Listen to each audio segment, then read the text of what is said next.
Explain to me what the problem is that your company is trying to solve. So we have this slightly audacious goal to see if we can make the United States of America the safest country in the world. If you just look at the metrics, crime has $1 trillion negative economic impact on the US every single year. It's a hidden tax we all pay in blood, tears, and treasure. And the guards and the officers, frankly, just don't have the tools that we should provide to them as a country. Just for a moment, let the crazy founder have his way, and let's say we're able to make the US the safest country in the world. Like, talk to me about the impact on the volatility of financial markets. Talk to me about the municipalities' budgets, infrastructure, insurance rates. Think about property values, the value of your home, the safety of your family, the viability of someone's local business. Literally, we would change everything for everyone. And if you would have told me back in 2013 when we started the company that the entire nation would be focused on reimagining public safety, we're in the middle of a pandemic and the robots are immune, like this is a science fiction, kind of script, but here we are. Perfect timing. Tell us about your background. You were an executive at Ford, very different kind of company, probably a lot more rigid, hard to break things there. And then, you went off to the West Coast, and here you are trying to change the world. What do you think about the experience you had there? And could a company like Ford ever do something like this? Or does it require someone like you who's out on his own doing things his way to make it work? I will say Ford was an awesome training ground. I spent 10 years there, 12 different jobs, 4 different continents, every functional area. I guess I'll date myself here. I worked on the 6.8 liter V10. I worked with Mazda on the Escort Tracer team. Let's see, I was a Lincoln vehicle engineer for the Mark 8. Worked for Ford of India, was stationed in Ford of Europe, and what I call the never-ending turnarounds. Helped set up a plant for Ford of Brazil.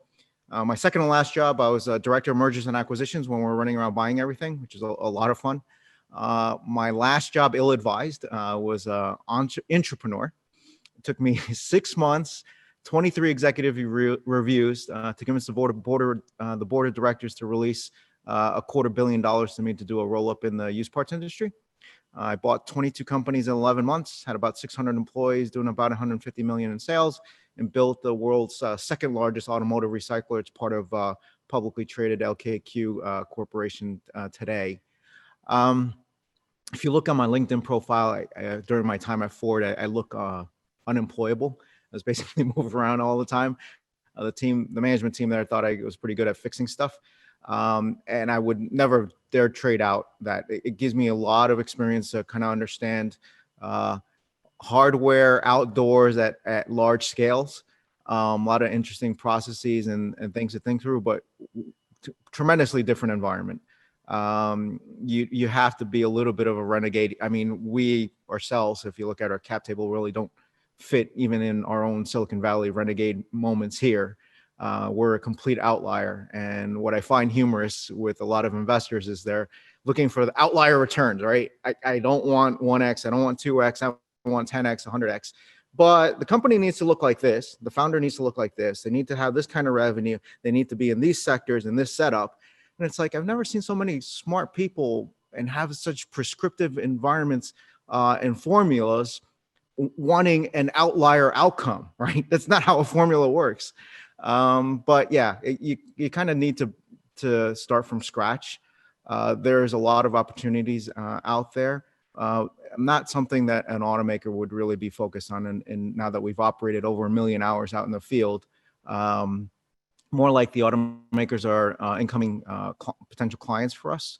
You think about the number of manufacturing facilities, distribution depots, the 17,000 dealer networks that have a bunch of assets sitting out in the wild, import export at ports. That's probably more the opportunity than otherwise. You sign your emails autonomously, Bill, so it's part of your persona. Tell me how you think about what autonomous vehicles are compared to what else is going on out there, because investors read all the time about a few years from now, things, will be delivered in cars without drivers. There are already tests that have gone on. Sometimes they haven't gone well. How do you fit into all that? Because I'm looking at, your robots back there, and they look a little different than the autonomous Ubers that we might imagine. This may make myself very unpopular amongst some of the audience folks, but I told you I'd answer any question you ask me, unless I legally can do it. So I'm going to answer you. Back in 2013, I told everybody, like, it's going to take a while to get all the self-driving autonomous technology to work. Depending on who you believe, over $80 billion has been invested in self-driving autonomous technology. There's 200 plus companies working on it. How many people in the audience, did a transport or move something or move themselves this week in an autonomous vehicle? Nobody, right? So $80 billion went into the sector. Nobody shipped anything that's commercially viable.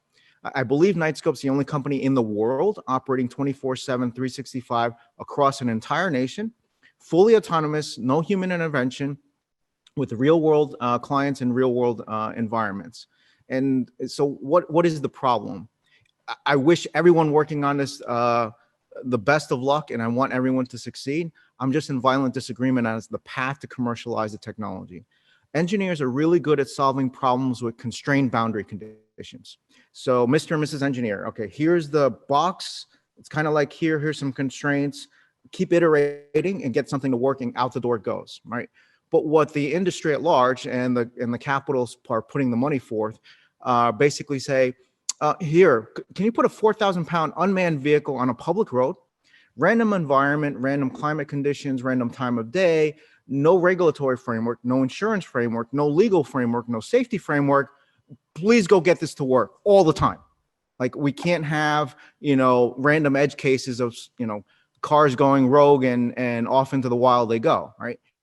That's like the equivalent of trying to go to Pluto before you stop at the moon. And I just think it's going to be another 5-10 years to be at scale. I mean, you're going to end up seeing some in constrained boundary conditions, like, I don't know, back in Florida, maybe a gated community, that kind of thing.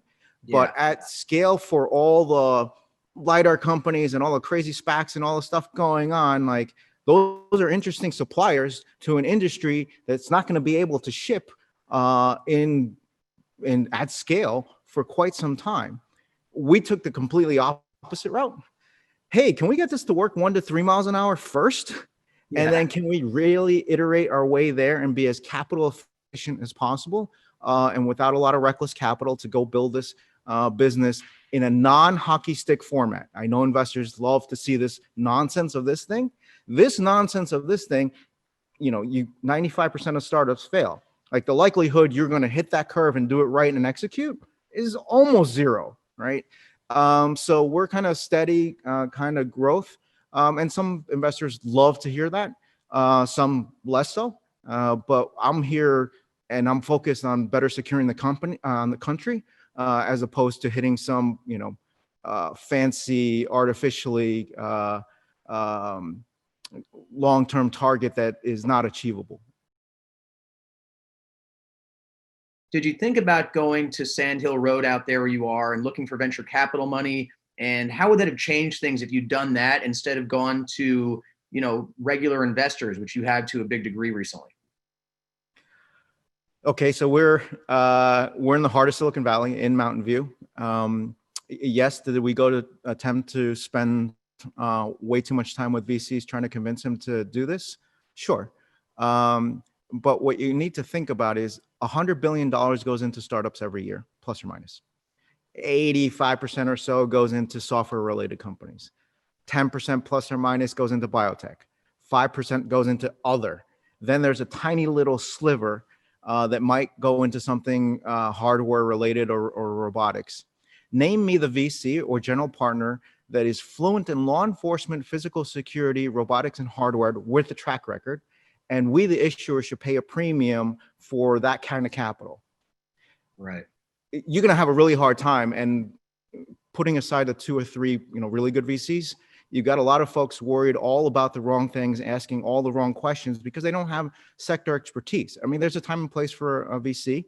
But in the public markets, someone buys 5% of your shares and steals 2 board seats, like emergency board meeting, like call the crisis communications people.